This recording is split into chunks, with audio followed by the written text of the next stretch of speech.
News headquarter. अस्सलामुअलैकुम। बोल news headquarters में खुश आमदीद। मैं हूँ राफे मिर्जा और मैं हूँ अफशीन कुरैशी। हेडलाइंस आपने जानी, बुलेटिन की टॉप स्टोरीज में आज शामिल करेंगे। पाकिस्तान को किस से खतरा? जियो जर सहाफत का अलम बरदार। एक और खौफनाक आग। बिजली बहरान, अवाम परेशान। और आमदनी अठन्नी, खर्चा रुपया। बुलेटिन का आगाज करेंगे और सबसे पहले आपको बताएं कि पाकिस्तान की सलामती को क्या खतरात लाहक हैं। इमरान खान ने सब बता दिया। पाकिस्तान के खिलाफ दुश्मन के मंसूबों को बेनकाब कर दिया। बोल न्यूज़ से इंटरव्यू में इमरान खान ने वतन अजीज़ के खिलाफ साजिशों की तरतीब बता दी। चेयरमैन तहरीक इंसाफ ने कहा कि पाकिस्तान दिवालिया होगा तो यूक्रेन की तरह एटमी प्रोग्राम रोल बैक करने का मुतालबा किया जाएगा। इजराइल, अमरीका और भारत की थिंक टैंक्स ने मंसूबे बना रखे हैं। पाकिस्तान को 3 टुकड़ों में तकसीम करना है। अब फिर एक पाकिस्तान में एक और भी रियलिटी है। अगर एस्टेब्लिशमेंट आपके साथ ताउन नहीं करती, आपके ख़िलाफ़ है, भले आप कितने भी पॉपुलर लीडर हों, जैसा भुट्टो साहब के केस में हुआ, आप हुकूमत में नहीं आ सकते। Keeping in mind this context, अब फ्यूचर स्ट्रेटेजी क्या है? देखिए असल इमरान खान को किस चीज़ की ज़रूरत है? मुझे तो अल्लाह ने जो भी चीज़ देनी थी दे चुका है। दुनिया में 3.5 साल वज़ारत उज़्मा पे भी बैठा रहा हूँ। ये असल में पाकिस्तान का मसला, एस्टेब्लिशमेंट का मसला है। अगर इस वक्त एस्टेब्लिशमेंट सही फैसले नहीं करेंगे, मैं आपको राइटिंग में देता हूँ कि ये भी तबाह होंगे। फौज सबसे पहले तबाह होगी क्योंकि मुल्क बैंकरप्ट होगा। किधर जाएगा मुल्क? मैं आपको सीक्वेंस बता देता हूँ ना। ये जब से आए हैं रुपया गिर रहा है, स्टॉक मार्केट, चीज़ें महंगी, डिफ़ॉल्ट की तरफ जा रहा है पाकिस्तान। अगर हम डिफ़ॉल्ट कर जाते हैं इसका मतलब पाकिस्तान बैंकरप्सी की हो जाता। सबसे बड़ा इदारा कौन सा है जो हिट होगा? पाकिस्तानी फ़ौज। जब फ़ौज हिट होगी तो जो उसके बाद हमारे से कंसेशन क्या ली जाएगी जो यूक्रेन से उन्होंने ली थी डीन्यूक्लियराइज करने की। सबसे बड़ा तो मसला उनको, हमारी वाहिद मुसलमान मुल्क है जिसके पास न्यूक्लियर डिटरेंट है।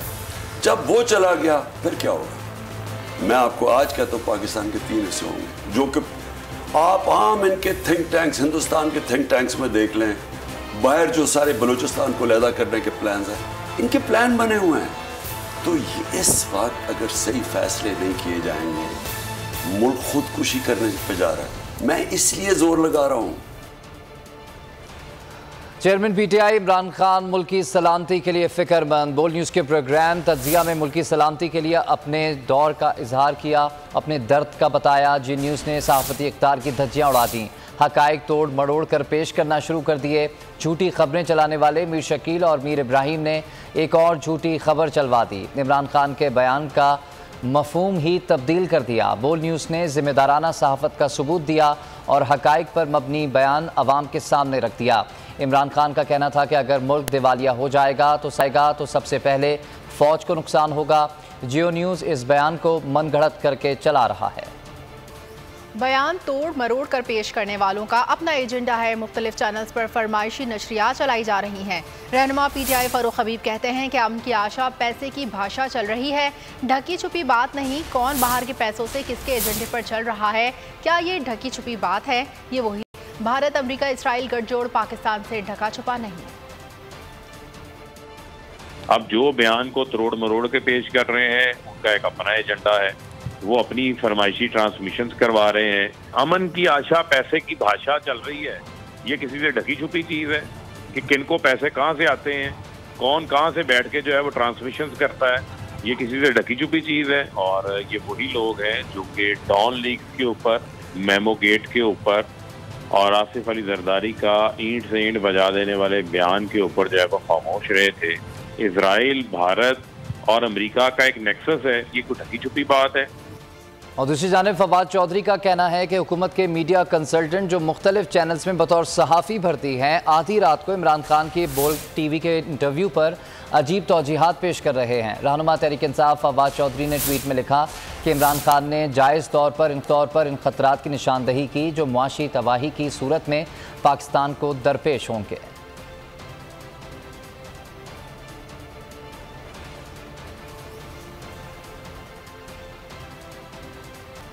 इमरान खान ने कहा है कि इनकी हुकूमत हटाने की साजिश में इलेक्शन कमीशन भी शामिल था। बोले अदलिया के लिए इम्तहान है कि जमहूरियत में मुझे एहतजाज का हक है या नहीं। इस्टेब्लिशमेंट और सबके लिए इस वक्त एक इम्तहान है। एक कातिल बयानात दे रहा है कि मैं ये करूँ और वो करूँगा। वो कातिल किस कानून के तहत पकड़ धकड़ करेगा और मारेगा? वो कातिल धमकियाँ दे रहा है तो किधर गया कानून और आइन?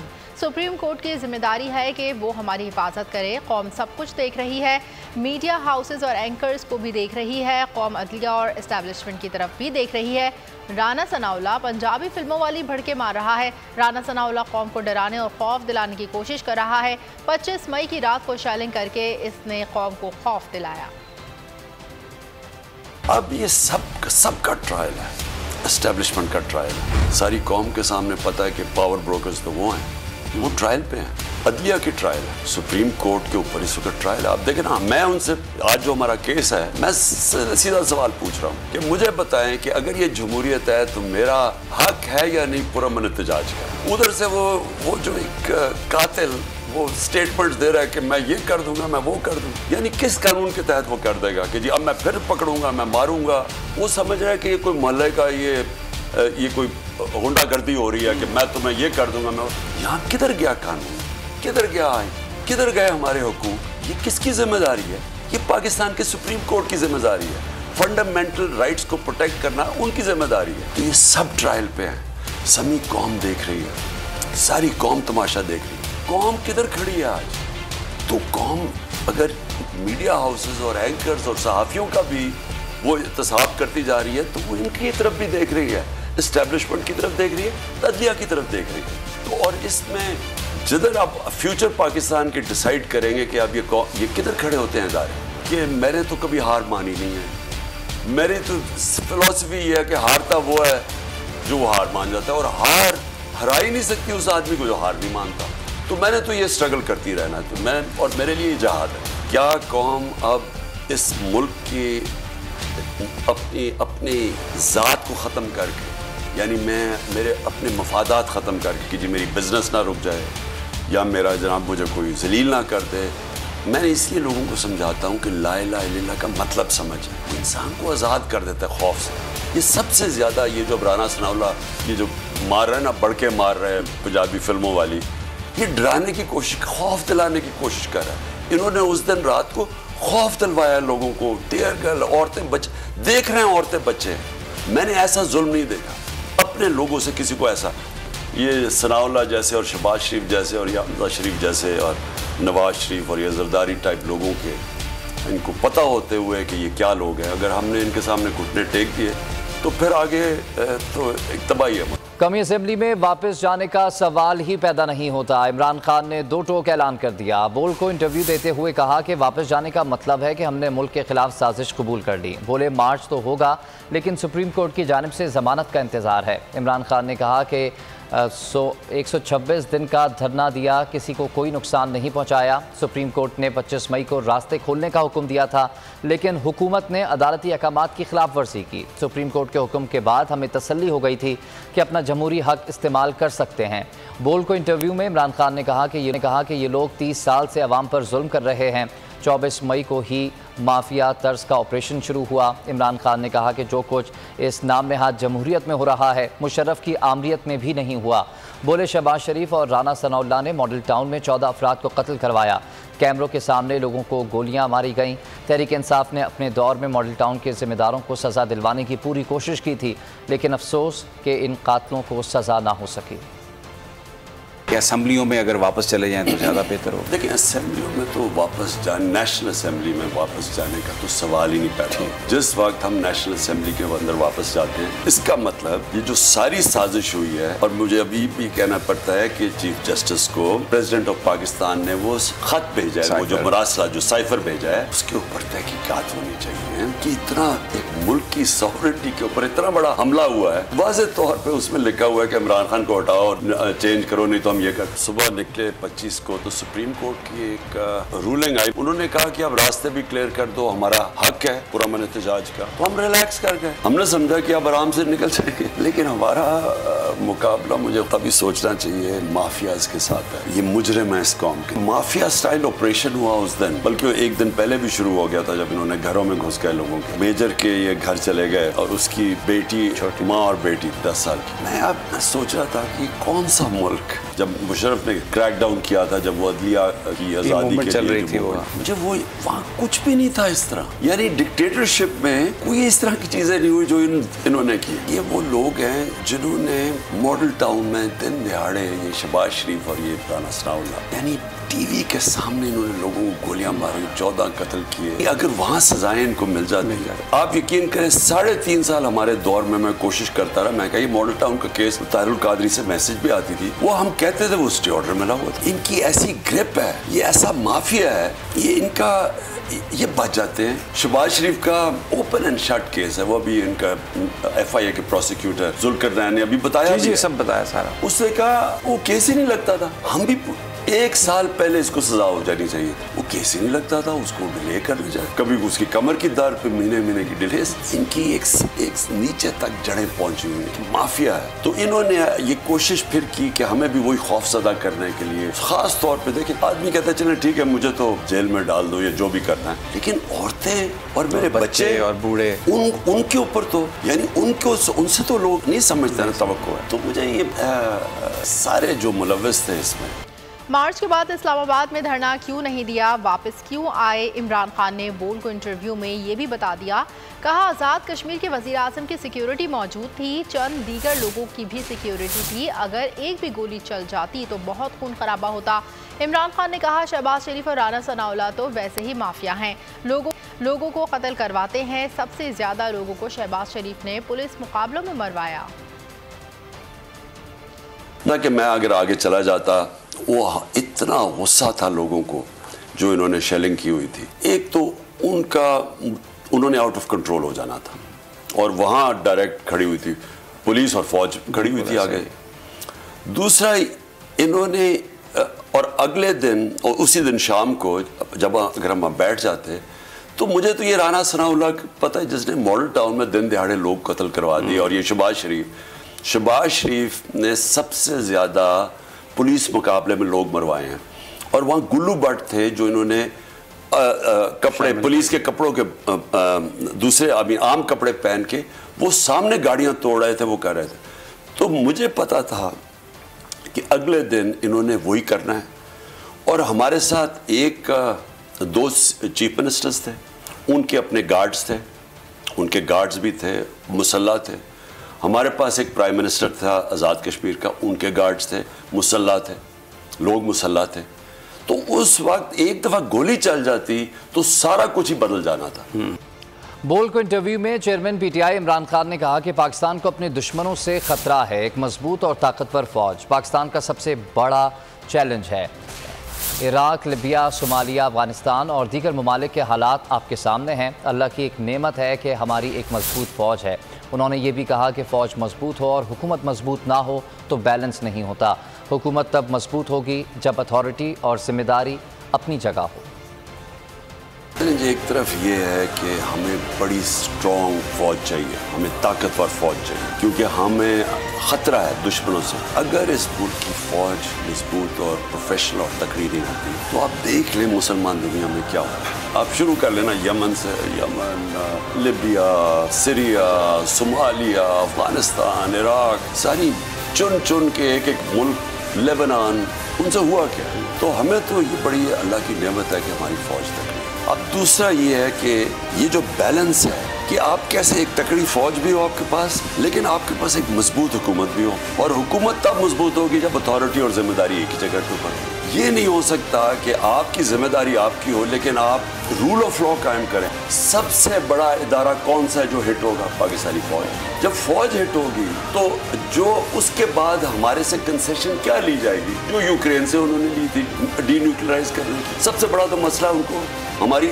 वाहिद मुसलमान मुल्क है जिसके पास न्यूक्लियर डिटरेंट। इमरान खान हुकूमत की मौशी पॉलिसियों पर भी बरस पड़े। कहा, जब से ये इम्पोर्टेड हुकूमत आई है मुल्क की मईशत तबाह हो रही है, स्टॉक मार्केट गिर रही है, रुपए की कदर कम होती चली जा रही है, सब कुछ महंगा हो रहा है और मुल्क दिवालिये की तरफ जा रहा है। कहा, अगर ठीक फैसले ना हुए तो पाकिस्तान खुदकुशी की तरफ जाएगा।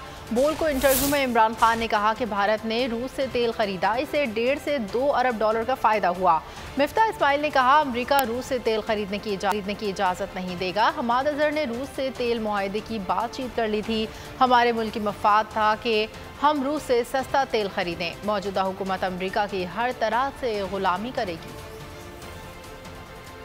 ये जब से आए हैं रुपया गिर रहा है, स्टॉक मार्केट चीजें महंगी, डिफॉल्ट की तरफ जा रहा है पाकिस्तान। इस बात अगर सही फैसले नहीं किए जाएंगे मुल्क खुदकुशी करने पे जा रहा है। मैं इसलिए जोर लगा रहा हूँ। टीवी प्रोग्राम देख रहा था, मिफ्ता इस्माइल आया हुआ था CNN पे बेकी एंडरसन के साथ, तो वहाँ कहता है हिंदुस्तान, उसने कहा तेल खरीद रहा है। उसने मेरा बताया कि इमरान खान कह रहा है हिंदुस्तान तेल खरीदा रूस से, पाकिस्तान क्यों नहीं खरीद रहा? हिंदुस्तान को कोई 1.5 से 2 अरब डॉलर का फायदा हुआ है 2 महीने में। हमारे पास जो डॉलर्स नहीं है, हम महंगा तेल हम क्यों नहीं खरीद रहे हैं? क्योंकि हमने तो उससे बातचीत कर ली थी। हमाद अजहर ने लेटर भी दिखा दिया कि जो हमारी नेगोशिएशन चल रही थी। असल में उसने कहा जी जो हमारे माई बाप है अमेरिका, जिसके हम गुलाम हैं, वो इजाजत नहीं देगा, यानी वो उनसे परमिशन मांग। ये जो अब सेटअप है, ये सेटअप जिस तरफ अब हमें लेके जा रहा है, ये क्या करेंगे? ये अमेरिका की हर किस्म की गुलामी करेंगे। अमेरिका, इंडिया और इजराइल, ये एक नेक्सस है जो कि नवाज शरीफ और जरदारी हमेशा इनको खुश करते थे। ये जो इनका प्लान है ना, इजराइल इसके बीच में, हिंदुस्तान इजराइल का नेक्सस है। इजराइल और जो इंडियन लॉबी है, जो APEC है, इजराइल लॉबी और इंडियन, वो इकट्ठा काम करती है अमेरिका में, इसलिए वो उनको खुश करता है। बिजनेस इंटरेस्ट भी नवाज शरीफ के वहाँ है। पाकिस्तान के लोगों को फैसला करने दे कौन हुकूमत करेगा। अमेरिका की बनाए हुए इस मुल्क के बड़े बड़े मुजरिम वो ऊपर बैठ के 60% बेल के ऊपर जो मुजरिम है वो हमारी जिंदगी का फैसला नहीं कर सकते। और ऊपर से वहाँ बाहर बैठा हुआ, सजाए आफ्ता, कानून से भागा हुआ, झूठ बोल के गया हुआ, करप्शन के ऊपर पकड़ा हुआ, वो आदमी हमारी जिंदगी के फैसले नहीं कर सकते। मैं एक आजाद फॉरेन पॉलिसी चाहता हूँ। मैं चाहता हूँ पाकिस्तान के इंटरेस्ट सामने हो। उसकी वजह से कई दफा ना करनी पड़ती है। आपको अपने मुल्क के इंटरेस्ट के लिए खड़ा होना पड़ता है। जैसे रूस है, हमारा जो रुपया है, अगर हम अपने फॉरेन एक्सचेंज नहीं बचाएंगे तो रुपया गिरेगा, महंगाई बढ़ती जाएगी, गुर्बत बढ़ेगी। अहम खबर शामिल करते हुए आपको बताएंगे, कराची में जेल चौरंगी के करीब डिपार्टमेंटल स्टोर में खौफनाक आतिशज़दगी, 17 घंटे से जायद हो गए, शोले ठंडे ना हो सके। एक शख्स दम घुटने से जाँ बहक, जबकि 6 अफराद बेहोश हुए हैं। आग ने करोड़ों का सामान भी राख कर डाला है। इमारत के रहायशी शदीद अजियत का शिकार हैं। असिस्टेंट कमिश्नर फिरोजाबाद के मुताबिक आग को कंट्रोल करने के लिए पाक बहरिया और KPT से मदद ली जा रही है। और कराची में गुज़िश्ता रोज़ से लगी आग ताहाल ना बुझाई जा सकी। आतिशज़दगी के बायस इमारत के स्ट्रक्चर को ख़तरनाक करार दे दिया गया है। डिप्टी कमिश्नर ईस्ट ने SSP ईस्ट को फौरी तहरीरी अहकामात इरसाल कर दिए हैं। अहकामात के मुताबिक मुतासरा इमारत के स्ट्रक्चर को SPCA की टीम ने ख़तरनाक करार दिया है। अहकामात के बाद इमारत के अतराफ़ पुलिस और रेंजर्स की नफरी तैनात करके आमदोरफ्त महदूद कर दी गई है। सिर्फ फायर फाइटर्स और मुतल्लिका अमले के अलावा गैर मुतल्लिका अफराद को इमारत के करीब भी नहीं आने दिया जाए। कराची के इलाके जेल चौरंगी पर कायम निजी मार्ट पर लगी आग पर काबू पा लिया गया है। ताहम इस वक्त कूलिंग का अमल जारी है। आतिशज़दगी के बायस इमारत के स्ट्रक्चर को ख़तरनाक करार दे दिया गया है। आपको बता रहे हैं कि कराची में एक निजी डिपार्टमेंटल स्टोर में लगने वाली आग पर काबू पा लिया गया है। 18 घंटे की तवील जद्दोजहद के बाद आग पर काबू पाया गया। कूलिंग का अमल इस वक्त जारी है। आतिशज़दगी के बायस इमारत के स्ट्रक्चर को भी ख़तरनाक करार दिया गया है। इमारत को इस वक्त ख़तरनाक करार दिया गया है। SBCA के हुकाम ने जायज़ा लिया और मुआयने के बाद इस पूरी इमारत को खस्ता करार दे दिया गया है और ख़तरनाक करार दिया गया है। 17 घंटे की तवील जद्दोजहद के बाद आग पर अब काबू पा लिया गया है। शहबाज शरीफ ने 1998 में इंतहाई मनफी किरदार अदा किया। साबिक सेक्रेटरी खारजा शमशाद अहमद का इंकशाफ। वोल के प्रोग्राम तज्जिया में बताया कि पाकिस्तान CTBT पर दस्तखत के लिए दबाव में था। वज़ीर आज़म नवाज शरीफ के हमरा जाने वाले वक्त में शहबाज शरीफ भी साथ थे। अमरीकियों से मुलाकात में शहबाज शरीफ ने CTBT पर दस्तखत के लिए रजामंदी जाहिर कर दी थी। मेरी मुदाखलत पर यह फैसला तब्दील किया गया। 1998 की बात कर रहे हैं, तो उस वक्त शहबाज शरीफ का एक रोल एक तरह से आया, जो मैं समझता हूँ एक मनफी रोल था ओवल ऑफिस में। मेरा लंच था स्टोक डेल्बर्ट ने स्टेट डिपार्टमेंट में किया हुआ। मैं गया तो वो मुझे जफ्फी मार के मिला। मैंने बड़ा हैरान हुआ कि अमेरिकन तो जफ्फी नहीं पाते थे आमतौर पर। कहता है well well we are very happy. मैं कहा व्हाट हैपेंड? कहता है so finally you have committed. मैं कहा व्हाट? कहता है your prime minister is accepted to sign CTBT। Shahbaz Sharif उसने कह दिया बिल्कुल ठीक है। मैं कहा हु इज शहबाज शरीफ? कहता है ही इज हिज ब्रदर। मैंने कहा so what, he has nothing to do with national security. कहता है कि he is chief minister Punjab. मैं कहा Punjab has nothing to do with national security. एहतजाज का जमहूरी हक इस्तेमाल करने दिया जाए, वफाकी और पंजाब हुकूमत को एहतजाज के लिए इजाज़त देने का हुक्म दिया जाए। चेयरमैन तहरीक इंसाफ ने सुप्रीम कोर्ट का दरवाज़ा खटखटा दिया। अदालत उज़्मा में दरख्वास्त दायर कर दी। दरख्वास्त में मौक़िफ़ इख्तियार किया गया है कि एहतजाज हर शहरी का बुनियादी हक है। आइन पाकिस्तान भी पुरअमन एहतजाज की इजाज़त देता है। मार्च के शुरा पर ताकत के इस्तेमाल से रोका जाए। चूचू का मुरब्बा, हुकूमत लॉन्ग मार्च से खाइफ क्यों? एहतजाज का सियासी और जमहूरी हक क्यों नहीं दिया जा रहा? तहरीक इंसाफ ने सुप्रीम कोर्ट का दरवाज़ा खटखटा दिया। सुप्रीम कोर्ट में दरख्वास्त दायर कर दी। सुप्रीम कोर्ट में दायर दरख्वास्त में तहरीक इंसाफ ने वफाकी और पंजाब हुकूमत को फरीक बनाया है। दरख्वास्त में इस्तदा की गई है कि एहतजाज हर शहरी का बुनियादी हक है। आईन पाकिस्तान भी पुरअमन एहतजाज की इजाज़त देता है। आर्टिकल 4 के मुताबिक तमाम शहरियों को यकसा हुकूक हासिल हैं। दरख्वास्त में मौक़िफ़ इख्तियार किया गया। गुज़िश्ता एहतजाज के दौरान बड़े पैमाने पर गिरफ्तारियां एहतजाज रोकने के लिए की गईं। तहरीक इंसाफ के कारकुनों के खिलाफ मुकदमात आज़ादी इजहार राय पर कदखन हैं। दरख्वास्त में कहा गया कि वफाकी और पंजाब हुकूमत को एहतजाज के लिए इजाज़त का हुक्म दिया जाए। अदालत उज़्मा मरकज़ी और सूबाई हुकूमतों को मार्च के शुरा पर तशद्दुद न करने का हुक्म दे। तहरीक इंसाफ ने अदालत उज़्मा से अपील की है कि तमाम IGs को कारकुनों और रहनुमाओं को गिरफ्तार न करने का हुक्म दिया जाए। मार्च के शुरा पर किसी किस्म की ताकत का इस्तेमाल ना किया जाए। मार्च के शुरा के रास्तों में रुकावटें लगाने से रोका जाए। रुकावटें खड़ी ना की जाएं। सब्सक्राइब करें और बेल दबाएं ताकि कोई खबर रह न जाए।